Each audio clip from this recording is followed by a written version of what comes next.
चाहती हूँ आप लोग जरा बताएं, किसी को कोई दिक्कत है और अगर है क्या है नहीं है वो भी बताएं, मुझे बताइए जरा। देखिए इतिहास में 144 साल बाद ये आया, कुंभ आया है। दूसरी बात, ऐसी सनातन सरकार है और इसमें इतनी भव्य और दिव्य व्यवस्था करी गई है जो इतिहास में कभी नहीं हुई है। मैं बीजेपी सरकार को इतना धन्यवाद देना चाहूंगा हिंदुओं के लिए, इतना आगे बढ़ाने के लिए। दूसरी बात, जो पार्टी जो नहीं आ रही है, मैं उनसे कहूंगा कि भाई तुम सनातनी हो, होने पर तुमको गर्व होना चाहिए।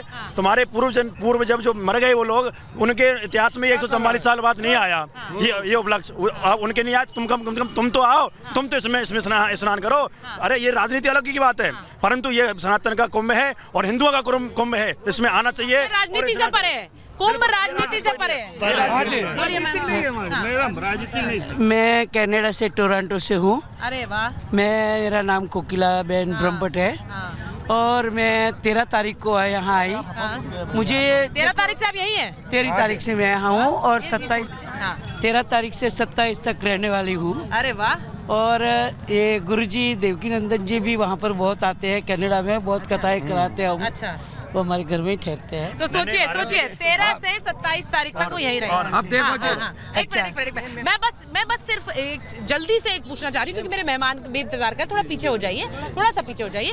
मुझे बस ये बताइए, यहाँ पर आप लोगों को कोई दिक्कत है? व्यवस्था कैसी है? जो घर में देख रहा है, जो घर में देख रहा है। नहीं, कोई दिक्कत नहीं है। हम आज 40 रुपये में योगी जी ने बहुत अच्छी व्यवस्था कर रखी है। व्यवस्था में दिक्कत नहीं है, जो बैठे हैं घर पे उनको दिक्कत है। व्यवस्था में कोई दिक्कत नहीं। अगर लगता है कि व्यवस्था दिक्कत में, तो वो आकर यहाँ पे देखें कि माननीय योगी जी ने कितना अच्छा कार्य किया हुआ है।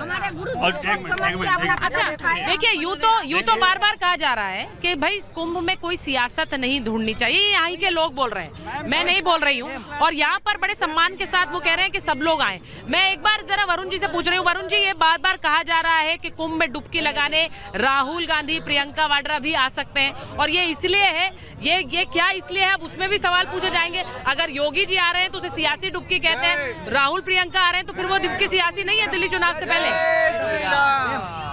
एक सुचारिता जी, सबसे पहले तो आपको साधुवाद, आप कुंभ के दर्शन करा रहे हो वहां से, तो भगवान करे आपको बहुत सारा पुण्य मिले। आपने जो प्रश्न पूछा राहुल जी, प्रियंका जी वो भी जाएंगे, वो कोई जरूरी नहीं है 5 तारीख को वोटिंग होगी उसी दिन डुबकी लगाने जाएंगे। मैं तो प्रार्थना करूंगा भगवान से, महादेव जी से, कि मोदी जी को भी ऐसी डुबकी लगाए कि कम से कम नोटबंदी नहीं लगाए, मानसिक रूप से, आर्थिक रूप से देश की जनता प्रताड़ित न हो। लेकिन अरेंजमेंट अच्छा हुआ ऐसा मुझे भी सुनने को मिल रहा है, तो अच्छी बात है, बहुत अच्छी बात है। उसका क्रिटिसिज्म हर बात का किया नहीं जाता है। अरेंजमेंट अच्छा है तो होना चाहिए। और मैं आशा करूंगा कि आप राहुल जी, प्रियंका जी को पॉलिटिकल बातें नहीं करें, त्रिपाठी जी भी नहीं करें, क्योंकि 5 तारीख को मतदान के दिन जाने वाले नहीं है किसी भी हाल में।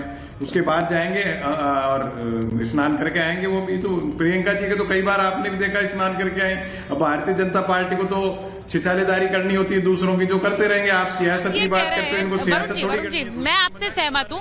मैं हमेशा ये सोचती हूँ कि धर्म बड़ा व्यक्तिगत होता है।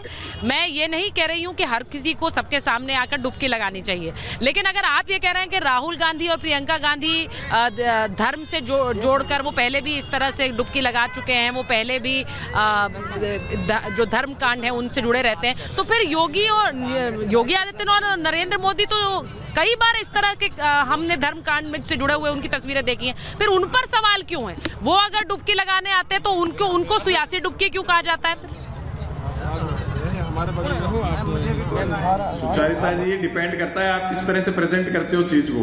मैं भी पाठ पूजा बचपन से ही करता हूँ, आपको फोटो दिखा दूंगा बचपन से, पर मैं दिखाता नहीं हूँ ना बीजेपी की जैसे फोटो नहीं लगाता कि कब जनेऊ होती है, कब बचपन में पाठ करना, क्या पाठ सिखाते हैं बच्चों को, तो शुरू से ही सिखाते हैं, सभी सिखाते हैं घरों में। लेकिन जो प्रोपोगंडा और प्रेजेंटेशन होता है उस पर डिपेंड करता है। आप जाइए शांति से करके आइए, आप उसको प्रोपोगंडा करोगे कि मोदी जी ने डुबकी लगाई तो साहब बहुत बड़ा काम हो गया, तो प्रधानमंत्री जाना चाहिए। मैंने तो उसकी तारीफ की, बुराई थोड़ी कर रहा हूँ इस बात के। प्रश्न चिन्ह नहीं उठा रहे, प्रश्न चिन्ह तो भारतीय जनता पार्टी जो मोदी सेंट्रिक बीजेपी है वो प्रश्न चिन्ह उठा रही है। दूसरे नेता क्यों नहीं आ रहे, दूसरे नेता क्यों नहीं? भाई उनका निजी मामला, आएंगे जब चले जाएंगे, कि पारिवारिक मामला है, धार्मिक मामला है। तो ये जो इस प्रकार की जो मानसिकता इनके अंदर डेवलप हुई है, जिसका ये प्रचार करना चाहते हैं कि भाई एक ब्रांडिंग करना चाहते हैं, हिंदू धर्म और कुंभ सब इन्हीं की तरफ, इन्हीं की समय में लग रहे हैं। मोदी जी के टाइम से ही सारे कुंभ के मेले लग रहे हैं, या मोदी जी की मोदी सेंट्रिक बीजेपी है वो हिंदुओं के लिए काम कर रही है। पहले तो था ही नहीं, 2014 से पहले हिंदू धर्म भी नहीं था, कोई मेले नहीं भरते थे। माफी चाहती हूँ वरुण जी, क्योंकि आपकी बात मैं सुन नहीं पा रही हूँ। यहाँ पर लोगों की शोर इतना ज्यादा, थोड़ा पीछे हो जाइए भाई साहब, थोड़ा पीछे हो जाइए थोड़ा,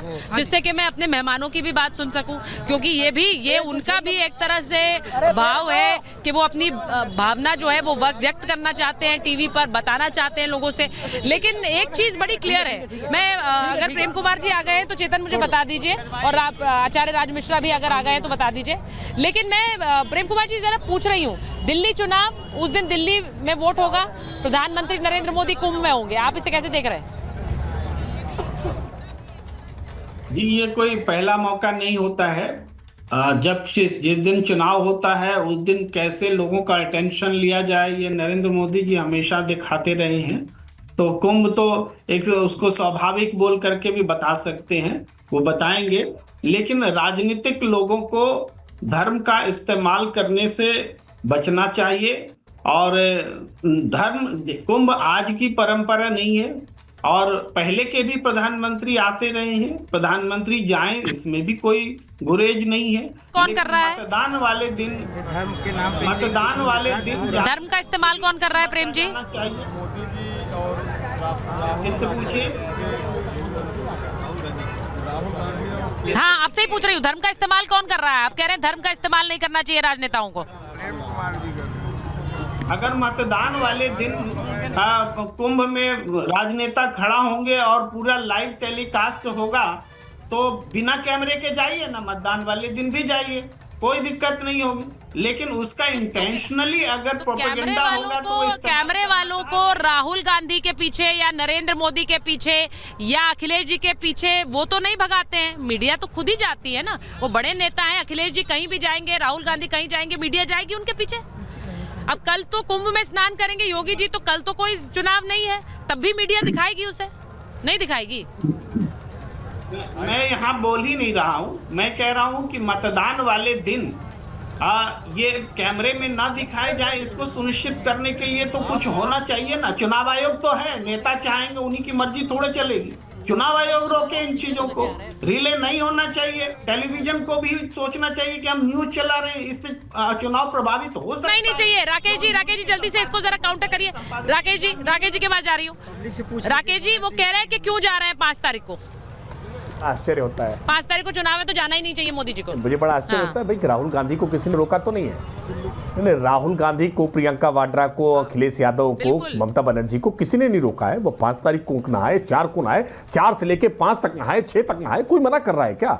और जो भी नेता, बड़े नेता जाते हैं, सब लोग कैमरे उनके पीछे आते हैं। हमने देखा है राहुल गांधी धान लगाते हुए 18 कैमरों के बीच में वो धान रोपने का काम करते हैं। 25 कैमरे लेकर के वो मोची के साथ जूता सिलने के लिए जाते हैं। 25 कैमरे लेकर के वो कुली का सामान उठाने के लिए वो ट्रॉली वाला बैग जिसको पहिए लगे होते हैं उसको भी वो सर पे उठा लिया करते हैं। तो कैमरे तो सबके साथ होते हैं भाई, बड़े नेताओं के साथ होते हैं। प्रेम कुमार जी को पीड़ा होगी, इनके साथ कैमरा नहीं जा रहा है। प्रेम कुमार जी आप भी जाइएगा तो हो सकता है आप भी कैमरे में कैच हो जाएंगे। तो कैमरा तो सबके लिए, और सबके पास मोबाइल है, सब कुछ वायरल हो जाता है आजकल, तो इसलिए कैमरे से तो नहीं बच सकते। लेकिन आपकी चिंता मुझे बड़ा गैरवाजिब सी लग रही है कि 5 तारीख को क्यों जा रहे हैं। अरे 5 तारीख को जा रहे हैं क्योंकि उस दिन कोई शाही स्नान नहीं है। अगर 5 तारीख को जाते हैं तो मुझे लगता है अच्छा है। किसी शाही स्नान के दिन, किसी पर्व के दिन अगर जाते हैं तो निश्चित तौर पर चुनाव के दिन कैमरे का इस्तेमाल होना चाहिए। अगर 5 तारीख को जाते हैं प्रोपेगेंडा होना चाहिए, समस्या नहीं, बिल्कुल होना चाहिए।